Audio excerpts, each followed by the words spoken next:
Nadal Solidario es una campaña que realizamos todos los años con las personas más vulnerables de la ciudad de Vigo, en la cual repartimos los alimentos, una bolsa de alimentos que podemos recibir de donaciones.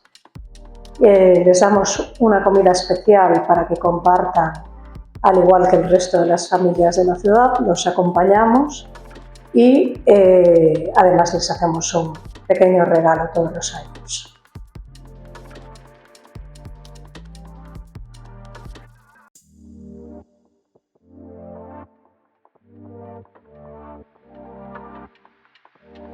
La Fundación Arrieta Integración nació en el año 1999 en Vigo con la finalidad de acompañar a las personas en situación de vulnerabilidad en su proceso de incorporación social y laboral.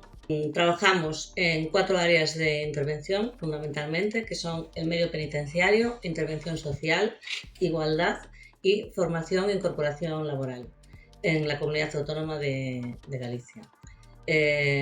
Nuestro método de trabajo son los itinerarios personalizados de inserción y ese es nuestro lema. De hecho, trabajamos con las personas, adaptándonos a las circunstancias de cada una de ellas.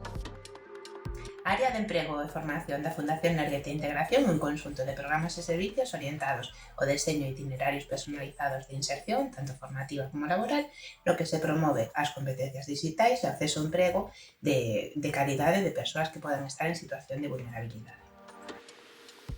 Desde el área de igualdad, pues realizamos actividades transversales en todos nuestros programas y también hacemos actividades específicas para impulsar la igualdad real entre hombres y mujeres, así como combatir la discriminación, y después también impulsar tanto el empleo como la formación en las mujeres.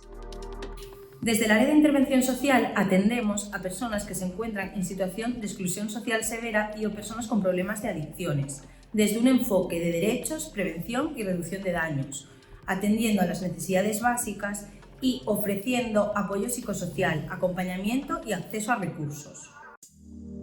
Desde Intervención Medio Penal desarrollamos itinerarios personalizados en centros penitenciarios y centros de inserción social, con el objetivo de mejorar la empleabilidad, reforzar las habilidades personales y favorecer los procesos de reinserción social y laboral.